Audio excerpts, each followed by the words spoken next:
Oh, we love it. We love it. This is such a Come gorgeous on. start to like an episode, isn't Gorgeous start.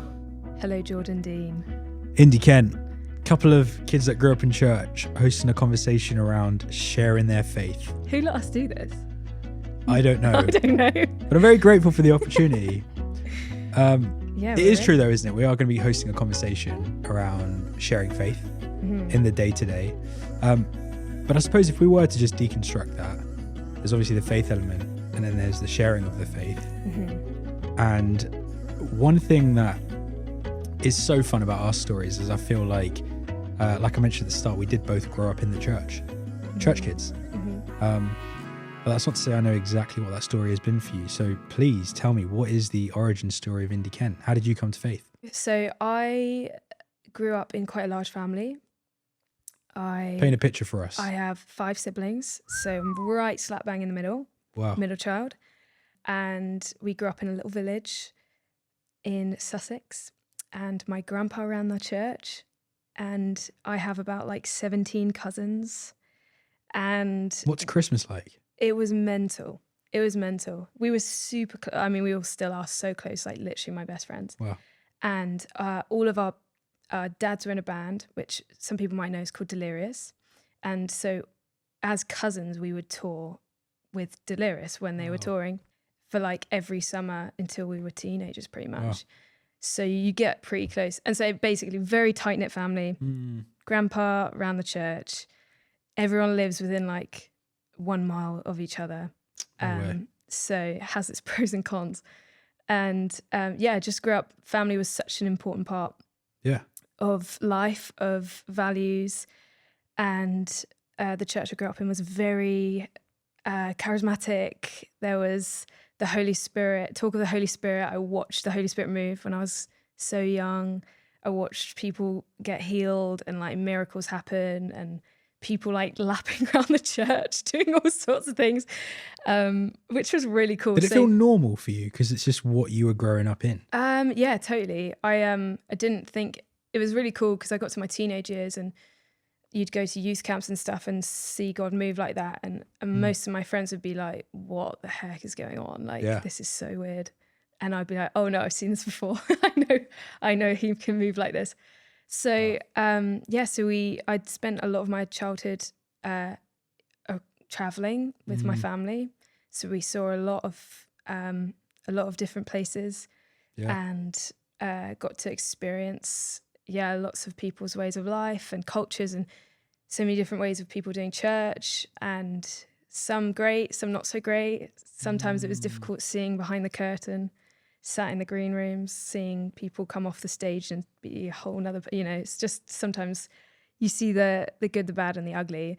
Yeah. And so that was such an interesting part of like my faith journey, is trying to figure out that as well, of like, what does that mean if, these amazing speakers and things, speaking all over the world, and suddenly you see like a completely different side and you're like, this doesn't compute.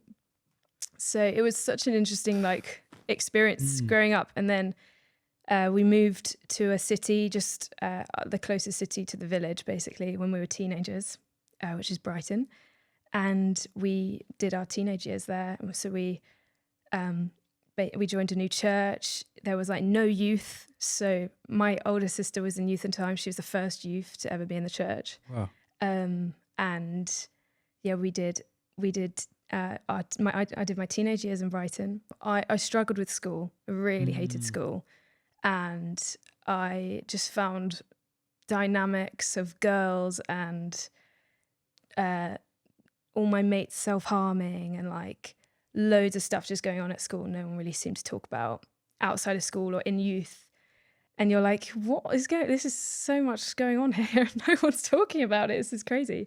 And so a lot of that going through school and being the only Christian in my class, and had a lot of difficult moments. I remember my first day of year 7, my RS teacher had known who my dad was a worship leader, and my family were Christian, and I had older siblings who'd been in the school. And so he pointed me out on my first day of year 7 and said, Indi, stand up.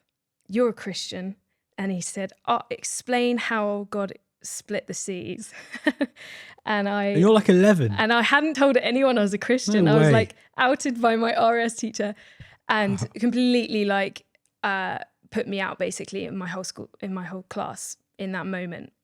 And so from then it was almost like I was just like fighting this like Christian girl label. Wow. And all these like expectations of what I would think and what I would say and what I believe. So it just made school tricky because I was strong. I knew what I believed. I had experiences with meeting Jesus and I'd seen his goodness and I like watched him move. And I was like, it's undeniable. I can't go back after I've seen this and seen who he is and what he's done in so many people's lives and all over the world. But so I've got that like fire in me where I'm like, I know who Jesus is, but also I'm like getting grilled in the school field because about like homosexuality, and left me like a 13-year-old kid, like basically like outside of basically just like disqualified from the groups because everyone's got preconceptions of who you are. Wow. So it was just a bit of a battle and just found it tricky. And then so grateful I left school, went to college, and during college I felt like I really wanted to go move to New York. And so I was like, okay, I'm like gonna go for it. I'm just gonna like figure out a way to get there and just get there. And this really kind couple let me basically stay in their wardrobe. No way, you've got to expand on that, because in England and probably everywhere in the world, a wardrobe's like a cupboard that you open. This was like the size of a single bed room. Way. So it's a room. It's a room with a door. Yeah, I mean, I would call it a wardrobe. Yeah, sure. Some would call it a room. In New York, it was a room. Very good. It's a double room in New York. Yeah, literally. Cost a bomb. So I was determined to go to New York, and I just wanted to learn what life looked like outside of my family dynamic.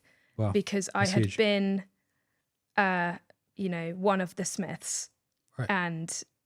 Or Indi so-and-so's daughter, Indi so-and-so's sister. Or, sure. And so I was so excited to just learn what life looked like who was Indi on her own.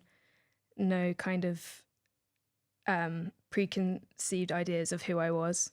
Huh. And it was such a formative time for me where I basically learned how to like be a grown-up, and also like what I actually thought about God, what I actually thought about faith, and how I would navigate that on my own. So it was an amazing time, and I also met my husband there, which was really cool. And we met at a coffee shop and figured out we were at the same church. And so we started hanging out, and then we moved back to the UK during COVID. And yeah, we we married here. And yeah, that's kind of like where I'm up to now, where Beautiful. We're part of a small church, and we have a very tight community. And I feel like I'm getting to know Jesus more and more every day.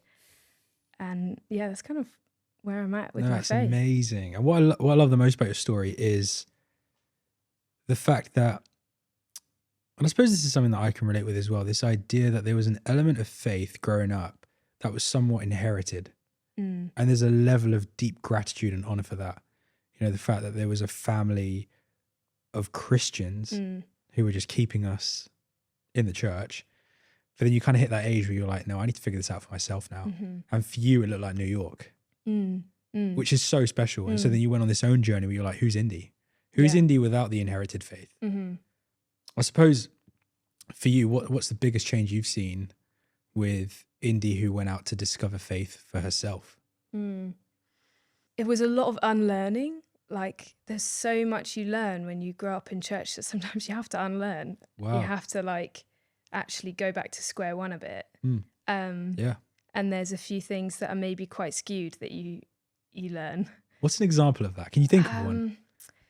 I think in terms of like sharing my faith, I remember that the chat at youth was how you get your friends to church. Like, sure. That was the whole talk about evangelism, was how do you get your mates into the doors, and then you've done it. That's it. And like we were all just sales reps. It was like, how do I just get my mates to youth, like just through the door, and then I've done it. Right. I've done what I need to do. And that was the chat. It's just, that you get handed things and say, just put it through the post box and hopefully they'll come. And it's like, it's almost like we've glorified that aspect of it rather than like, oh, how do they like know Jesus, like who Jesus is, instead of falling in love with church and community, which is part of who Jesus is. It's a huge part of his nature, and he loves that. But we almost end up forgetting to be like Jesus to those people in our world. Yeah, totally. We feel like the invite makes it enough. Yeah. And I think I've had to learn, almost like unlearn, evangelism is actually like really slow, and it will take years. Right.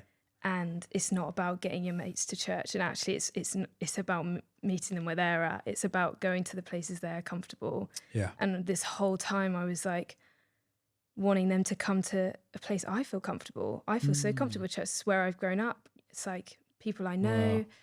And I was expecting them to come to a place that I felt comfortable. And I during my school years, like looking back, I wish I could do it slightly differently. And you only get it once, but I probably just excluded myself because I was different. So I like didn't go to any parties. I didn't do anything that was like, I think as well, because there was an element where my family were fairly well known in the church world. And so if I stepped out of line, it would reflect your family. So it was a reputation thing. Yeah, totally. Wow, so huge. My whole like faith journey was like learning that like you don't have to be perfect, or it doesn't have to look perfect. And how freeing. Yeah, my gosh. And so I think learning how evangelism and sharing my faith is actually like going on a dog walk with my neighbor. Yeah. And it's slow, and it's not handing them a leaflet to go to church, but it's like dinners, and it's getting them around your table and having conversation. And maybe one day that's the prayer of like, Lord, may you lead that conversation. But like, when I come with my own agenda, I get it so wrong. And I can like almost isolate myself in the world, because I'm just in this like, wow. Yeah. So yeah, right. I've learned a lot of, I've had to unlearn a lot of that, and just learning that it's okay to just be friends, like just be with people and not have to have an agenda all the time. It is funny though, because when you said I had to do a lot of unlearning, I thought you were relating to maybe like some of the things you were told you weren't allowed to do. For example, I wasn't allowed to watch High School Musical. Oh yeah. You weren't? Mean? I wasn't. No. I wasn't allowed to watch Harry Potter. Oh, same. I wasn't allowed to watch Wizards of Waverly Place. Yeah. There were just all these TV shows that left these like childhood deficits. You know what I mean? Everyone would be talking about it in school, and I'd be like, yeah. So true. And so I think growing up, a big part of that was like, I can watch High School Musical. You know what I mean? Yeah, totally. Which sounds so silly, but it's kind of like, can I? I suppose Troy? Even like, there's, and obviously it's a silly example, and there are so many other things within just the realm of things that you're passed down. And it's out of love. It's a parent being like, don't do these things because they think you shouldn't be doing it. And I think there comes a point when you hit your, I suppose, teenage years, stepping into adulthood, where you're like, actually, you know what? Maybe I can do that, you know? And I think that's really special. And so for you to have started to grow up and be like, actually, I think evangelism looks less like, cool, I've invited you, job done. Yeah. And more like, what's your name? What's your story? Yeah, how can I get to know you? You know? Which I think is so special. Yeah. What's a TV show you weren't allowed to watch? Scooby-Doo. Oh my gosh. That's someone I was. And let me tell you. Oh, really? You missed out. Oh, no. You missed out. I'm sorry. Gutted. The movie was great too. Gutted. Yeah, no, I wasn't allowed to watch that. So yeah, you get it. Growing up as a church kid. Yeah. And, having all these little rules and things, you follow it. But like, what was your upbringing like? What was church like? What was family dynamics like? Yeah. I suppose there's a part of me that's just really grateful for the life that I grew up living. And it was because I had a really, really rich exposure to faith from a young age. Because I had a grandfather who was a pastor in church, and I had a mother who's just this absolute prayer warrior, intentional mother. I often joke and go, she's a bit of a Kris Jenner. Like anytime I'm doing anything remotely, remotely worth being proud of, that's up for discussion. Kim or Courtney? We can figure that out. I feel like you should be the one telling me. I'm getting Kim. Are you? Take Kim. Thank you, I guess. But she's Kris, sure. She's Kris, because the thing is like I would do anything if it's, you know, the end of school kind of show. Whatever it is, she'd be sat in the middle, be the first to stand up and clap, pull her phone out, hold it horizontally. Yes. Just be like, kind of, you know, like smiling down, looking at me. But then that was sharply contrasted with the fact that I had a dad who was just a broken man, an absolute mess. And it's interesting because, you know, my first memory growing up, one of my first memories is just hearing a man upstairs shouting, Reen, which is short for Irene. Reen, why did you flush? That's my mum. Yeah. Reen, why did you flush the drugs down the toilet? And I was 3 years old hearing the word drugs for the first time, and it's because of my own dad. And it's interesting, isn't it? Because, and you've touched on this as well, but when you're a child, the experiences you have, you don't have the awareness to be like, this is normal, this isn't normal, or this is healthy and this isn't healthy. It's just life. You know, it's just normal. So to have a dad who was kind of distant, emotionally distant and absent at times was just the norm for me. That was just the word dad for me, you know? And so I think for me, it was when I started to grow up and I started to compare my life with friends' lives. And I was like, wait, that guy's dad's actually in the picture. Or wait, that guy's dad is like, you know, at church, or that guy's dad is, and you fill in the blank. Yeah. But because of that guy's dad, I started to recognize in my own story where I think something's up. And so when you say like, what was it like growing up? Story of faith. For me, it's one of the most confusing paradoxes, being like, I had every reason to not believe, to step away. And I mean, statistics and research will show you the impact that growing up without a father can have just on your trajectory of your life, you know? I feel like I had every reason to step away from church, and yet, because of my mum and my grandfather, I just had this love for Jesus and this love for church from a really young age. But then with that comes, you know, we talked about it earlier, I wasn't allowed to watch High School Musical. And that's just one example of kind of the understanding of faith that I had from a young age. It wasn't just that, it was also, if you don't go to church, it's a sin. And if you listen to a certain type of music, it's a sin.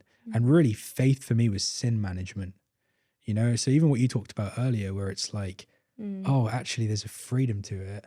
Like I hadn't yet experienced that. And so for me, it was really in my teenage years where we then started going to a slightly different church. And that one had a far more intentional youth ministry. Just having youth leaders on a Sunday saying things where then I was starting to unlearn some of the things I'd learned going to a very conservative Pakistani church to then going to a more traditional English church. You know, having these people explain the gospel to me was huge. But I think when I think about my story of faith, I think one thing I realize is it's not been this crazy kind of, you know, I was living this life and then I had a Paul moment and now I'm doing whatever.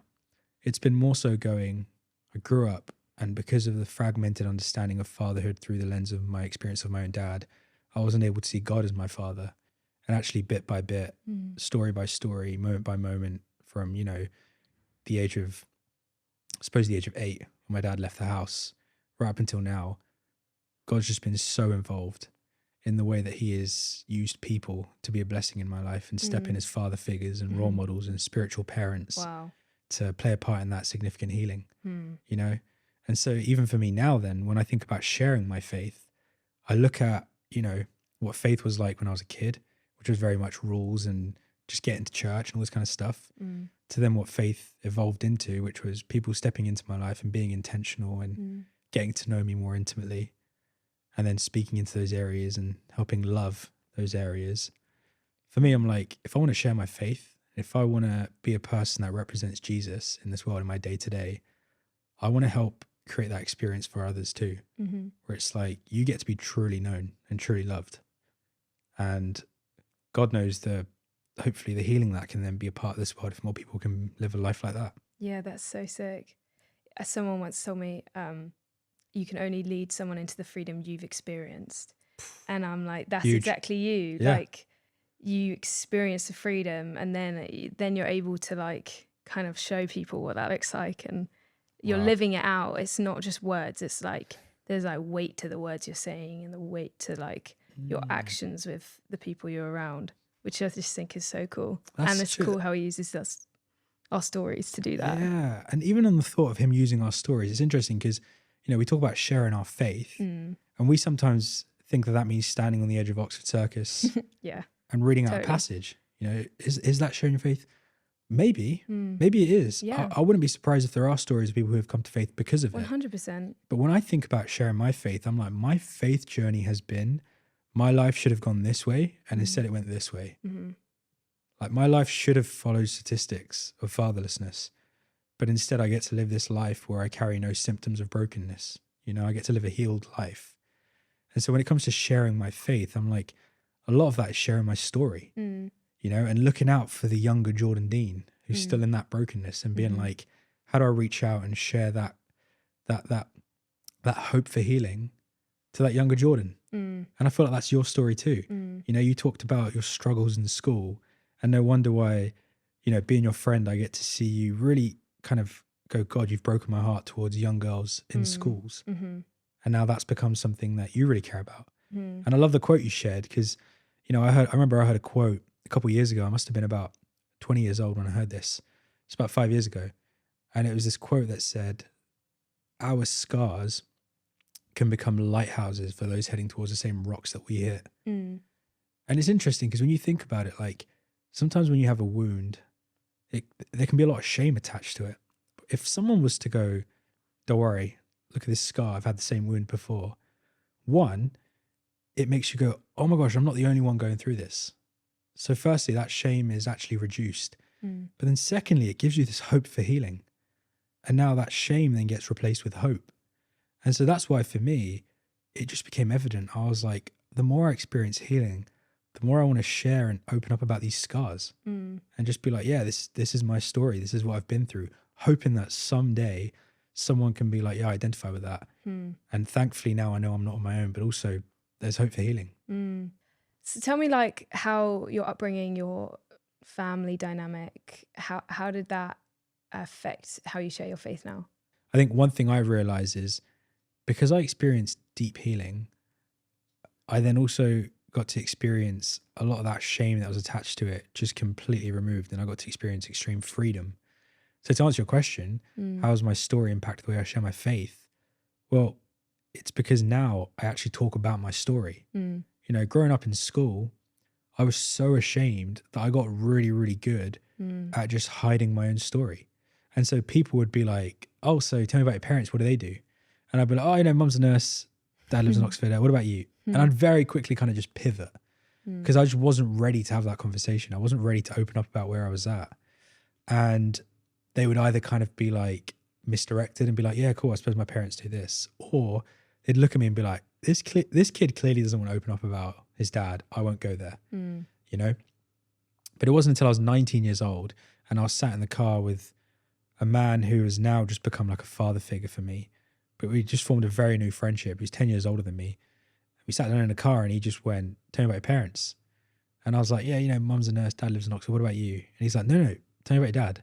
And that was the first time where I was like, oh, I'm not computing right now. I'm not used to someone actually just going that step further. And when I look back, I'm like, for 19-year-old Jordan, what he didn't realize was that was a massive sliding doors moment, because the way I responded to that, I chose to open up rather than just be like, absolutely not, won't talk about this. And just opening up really led to the just journey of healing that I've been on, where now I feel like the Lord is really inviting me into using my own story to share about my faith. And so I think, you know, you can share God the concept and then you can share God the person. And typically when you're sharing God the person, you can't help but talk about the impact that he's had on your life. And you can't help but talk about just the beauty of the relationship that's formed over the last few years. And for me, a big part of that relationship has been the deep journey of healing that I've been on. the fact that he's been so kind and so good to send amazing people my way, to step into those fatherhood deficits. Like, it's crazy, you know, like growing up without dad has also logistical impacts as much as it does psychological and emotional impacts. And even those logistical things, you know, I was able to go to every single school trip. I had meals that I could eat. Like, I never went without, because God always provided. Yeah. But he provided through the people. Wow. And so when I think about my own story, I'm like, of course I want to share that. But then also I can't help but share it without, I can't share my story without being like, yeah, this is God's goodness. You know, there is no Jordan Dean story without mention of God's goodness in my life. So when you say like, how's your story impact the way you share your faith? I'm like, me sharing my faith is sharing my story. Yeah. Because it's just been drenched with evidence of God's work in my life. Wow. Yeah. There's nothing more powerful than a testimony, is there? Yeah. When you hear someone's story of what God's done and you're like, well, he's real. Absolutely. And so then when people are like, you know, what's an effective way to share the gospel? I'm like, talk about what Jesus has done in your life. Yeah, totally. Because that's a story you know very well. I suppose one thing I'm curious about is, you know, your life, you could break it down into different chapters. And there's lots that you can honor. There's lots that you can be grateful for. There's lots that you can look at and be like, wow, this was a really pivotal moment for Indi growing up, growing in her faith, growing in her maturity. And I suppose if you look back on those phases of life, where did you see transformation and change in the way that you were then sharing your faith? Yeah, I think growing up in a small church, very family oriented, it was very safe. I just felt like there were moments where I felt like God would speak to me and my parents would just hand me a microphone and say, go and say it. Yeah. And so sharing my faith was like really encouraged. And I'm really grateful for my parents to like really push me in that. And like they do that with all of us kids. They like push us out of our comfort zones all the time. And they get us to do things that are like so not what we want to do. And like, there was so many memories of my dad just like handing a microphone and just being like, have you got a word? But then like the microphone's in your hand and you've got no choice to say yes or no. It's just like, Lord, please meet me here. Right. Say whatever you think. What's your earliest memory of that happening? Oh, I have a memory when I was like 6 or 7, I think. And I just felt like God was speaking to me. I was holding ribbons in my hand during church and just felt like he had a word for the church, and told my dad, and he just handed me a microphone and said, go on, say it. And he stood next to me on the stage, and I like explained this word to my church, and the majority of them were my family, but that was probably my first memory of like outwardly sharing my faith, which was something I had felt, not like something I knew was right in Sunday school. Right. And it was well received. Yeah, it was. I remember it to be a powerful moment, but maybe that was because it was just such a pivotal moment in my life. Yeah. How did that evolve then? Because I imagine that would have built a level of confidence and a level of like, oh, I know what I'm doing. Yeah, it definitely like probably was the start of a journey of me being bold. And I don't remember a moment I didn't know who Jesus was. And probably at the beginning it was the Jesus my parents knew, and now it's the Jesus I know. Yeah. But there wasn't really a moment I didn't know who this guy called Jesus was. He's always been a person that has been spoken about in my life. And so I felt like there was a boldness that came with just me knowing like who he was. And obviously I will never know to the full lengths of who he is, because that will take a lifetime. And I'm learning stuff every day about who he is. But there was just such a confidence that I just like knew that like he was Jesus and he was the Lord, and like he saved me and he died for my sins and all of these things. And so kind of in my teenage years, I was the kid that everyone would ask questions. I was the girl that girls would break up with their boyfriends and ask me to pray for them in the toilets and like things like that, where you're like, you don't really believe what I'm saying, but I'm going to say it, and you feel confident in some way. And I was just, it probably excluded me in some ways and put me out, but just some amazing moments where they would like lean on me and know that even if they didn't believe it, they still felt like they could come, and like I was available to be with them. I just probably grew into this more boldness. And I have a vivid memory of sitting in my science class and I felt God speak to me so clearly I could not shake it, asking me to go and pray for my RS teacher. I literally could not shake it. I thought of all the reasons of why it wouldn't work. Like, what if he was teaching a lesson and I had to walk into a class of year 11s and all these other reasons. And so I just could not shake it, though. It was like 20 minutes back and forth. And then I excused myself to go to the toilet and I walked myself to the RS block. And what was he doing? Was he just munching he was on his salad? own. He was just checking books, marking books. Brilliant. But I like walked past his classroom door like 10 times back and forth, just trying to build up the courage to just do this and just go in and pray. And then I built up the courage. I went in and I said, "Hi, sir, please can I pray for you?" And he said yes. And he put out his hands and, you know, he's aware of lots of different religions. And so I think he knew kind of what to do. So I didn't have much explaining to do. And he kind of just opened his hands and closed his eyes. And then I prayed for his family. And then I like said amen and then left. And I just didn't know what else to do. And I went back to science and was so like, I can't believe that's just happened. Way. And he couldn't look me in the eye from the rest of school. There was no big moment. There was no like, wow, he's now a Christian. He's coming to church. But that must have put you off. Yeah, it was. When you walked in with this boldness. Yeah. That would have put me off. It was definitely a moment where I was confused. I was like, Lord, why did you do that? And sometimes I think of it now and I'm like, I think he just wanted to see if I would do it. Wow. I think he just wanted to see if I would like say yes, if I would obey, like if I would be like, okay, come on, give me what you got. So I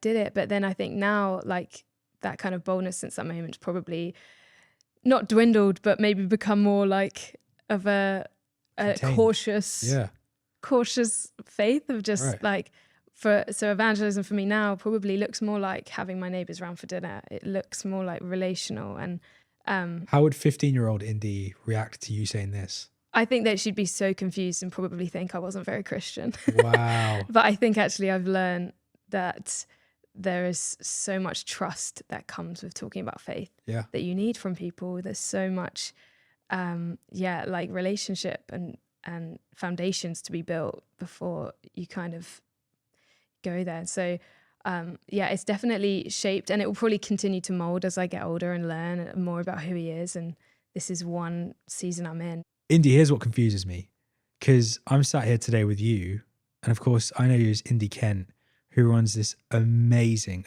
organization for young girls in school called Pink Letters. Mm-hmm. But now that I'm hearing your story about your experience of school, what makes Indi Kent, who had a tough time at school, then go on to create something that serves young girls in school? Yeah, I mean, I have two little sisters, and so I think it's all well hating school and leaving because you don't ever have to face it again. But when you face it through the like lives of your little sisters again and again, like daily, it then becomes really apparent in your life.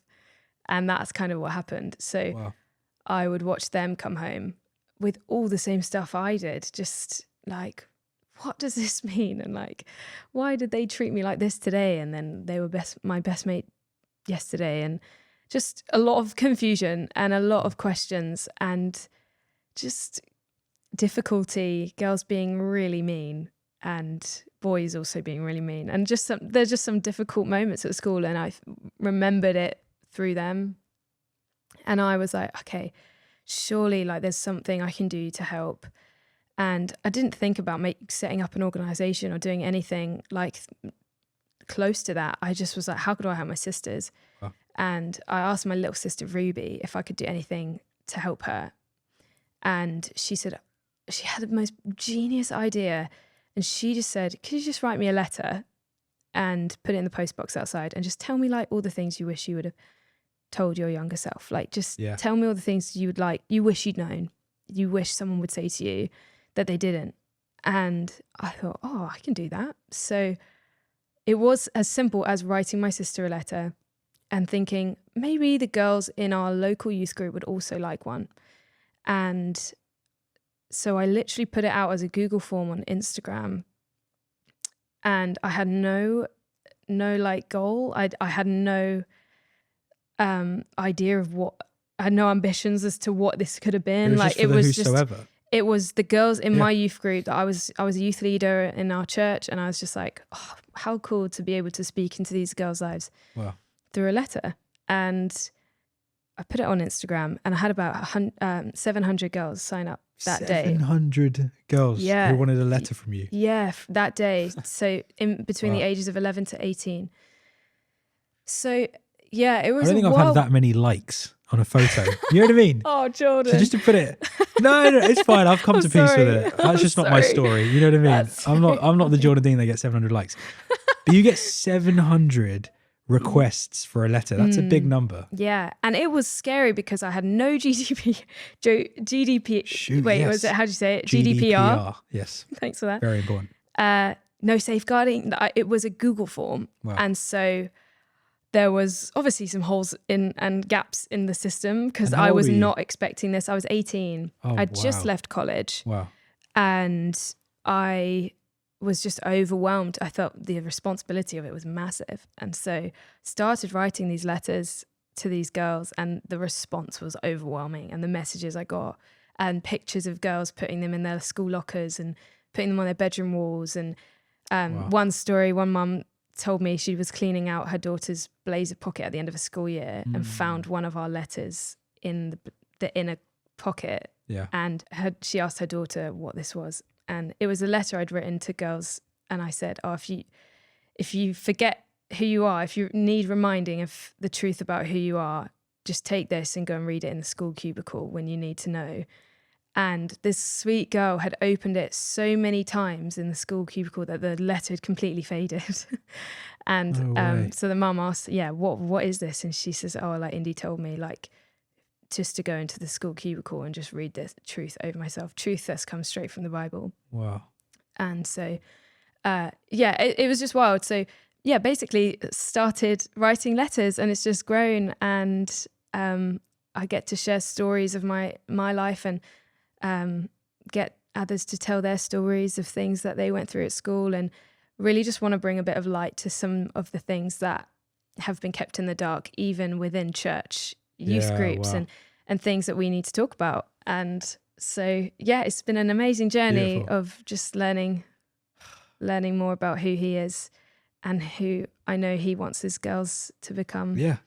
And what I love is, you would have written those letters for your sisters originally, right at the start. Totally. But in many ways, I suppose where that ache came from is the fact that you were able to spot your younger self in your sisters. Yeah, totally. And I remember I heard this quote a couple of years ago, and it said, the cries that we hear from deep within our hearts comes from the wounded child within. Mm-hmm. And actually leading this inner child toward healing will transform negative emotions. And so there is this kind of yearning within ourselves to kind of meet that inner child. Yeah, totally. And then actually experience deep redemption. Yeah, God uses everything. Wow. And so I think, both of our lives tell that story of just what God's done through us with good and bad, like how he'll use it for good. And even, I know you run an amazing podcast, which I'd love for you to speak on. And it's come from your personal journey of childhood as well. Tell me more about that. Well, what I love is I remember, about 2 years ago or something, we were both sat down over a cup of tea looking at kind of the websites we were building. Mm-hmm. And one of it said, sharing thoughts that would have been, gold dust for my younger self. And we both laughed over the fact that actually that's exactly what Pink Letters is doing. It's exactly what Voicemails is doing. Yeah.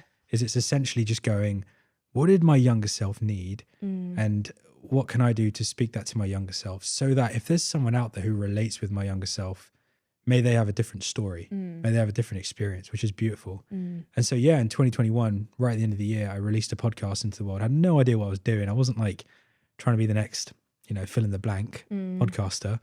I was really just like, I have this message that I feel really heavily on my heart that I need to share with someone. And maybe in the most organic way, someone will stumble across this conversation. And so I called it Voicemails because the whole artistic concept was that I was leaving a voicemail for my younger self. That's how the episode starts, goes into a conversation, and it ends with the guest leaving a voicemail for their younger self. So that's where Voicemails came from. But it's interesting because I think when I look at both of our stories, me with Voicemails, you with Pink Letters, one thing I think a lot about is the intention behind it. You know, it's interesting how you and I have both talked about the fact that we grew up in church experiences where we were told, just get people to church. Just get people to church and that's job done. That's a tick. And so if you were to ask, you know, younger Jordan, younger Indi, why do you share your faith with people? I imagine it would have been for one of many reasons. You know, because it's the right thing to do. Totally. You know, someone might turn around and be like, oh, you know, why wouldn't I want you know, there are extreme cases where someone might be like, I don't want my friends to go to hell. Yeah. Or something like that. Yeah. You know? Yeah. And yeah, what's amazing is as our lives have evolved and grown and matured, there's become this real gentleness and this kindness and this almost like ache that's evolved towards our younger selves. And so the reason that we share our faith and the reason that we do what we do is so that anyone relating with our younger self can kind of have plan B, a different road towards a different future. Yeah. You know? But I'm curious, like, I want to kind of touch on that for a sec. Like, what are the reasons why perhaps people do share their faith? And we can go lighthearted, we can go deep, we can go wherever. Because I think what I touched on earlier, this whole idea of there could be this idea that people share their faith because they don't want their friends to burn in hell. Totally. That's an extreme reason. Yeah. You know, what's another? You can't not want to share who he is because he's so good. Yeah. You can't hold that in. But often as Christians, we keep him safe. We don't want to look weird. We don't want to look different. And we kind of stay in our safe little bubbles and we, you know, keep people around us that think the same and talk the same and have the same views. And I recently heard, I think it's Justin Welby who said it, and I might butcher this quote, but he basically said he could see Jesus standing at the door, waiting for someone to open the door, but he's inside the church asking to get out. And it changed my whole perception of like, oh man, like he is desperate to be like in the world. And I think as Christians get so fearful of being in the world because we're exposed to difficulty, we're exposed to sins, we're exposed to possibly falling short, and we're scared and we're like, no, let's stay in. Like I can stay in the safety of the church and not get as much wrong and not be tempted as much and keep the right people around me. And that I think that often is the reason why we sometimes don't evangelize. Sometimes we don't share our faith is because it's uncomfortable. It is scary. It's putting yourself out there. But yeah, like I said, like when you know who Jesus is and you love people who don't know him, it is very difficult to hold that in or to just let that go. Oh, yeah. And when you think of it through the lens of a friendship, you know, I'm like, when I think about my best friends, I'm like, of course I want other people to meet them. You know what I mean? It's like a no-brainer. And so it isn't this like, oh, I need to introduce Jesus out of fear for the sake of your own. Totally. It's like, no, there's this amazing, amazing experience I've had. It's changed my life. Yeah. Why would I not want you to experience that goodness and kindness?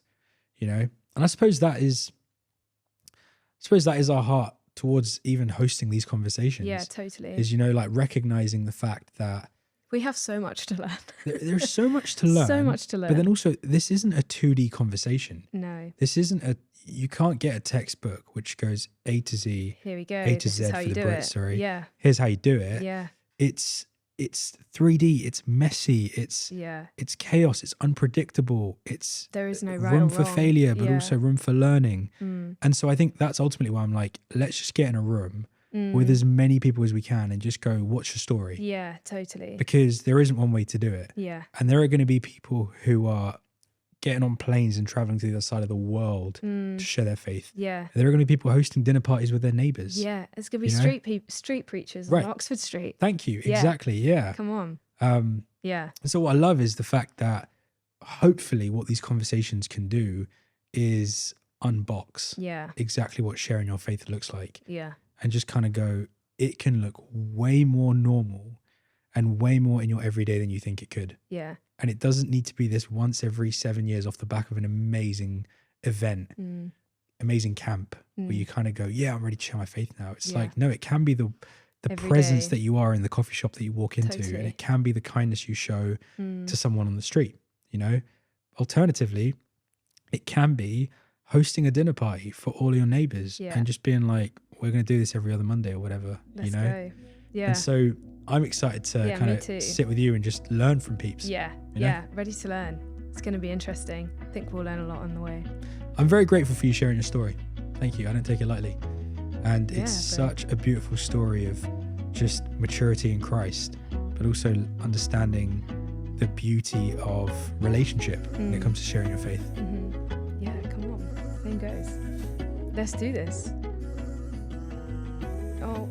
Oh, sorry. I'm so sorry. I'm so sorry. That is horrible. Ah.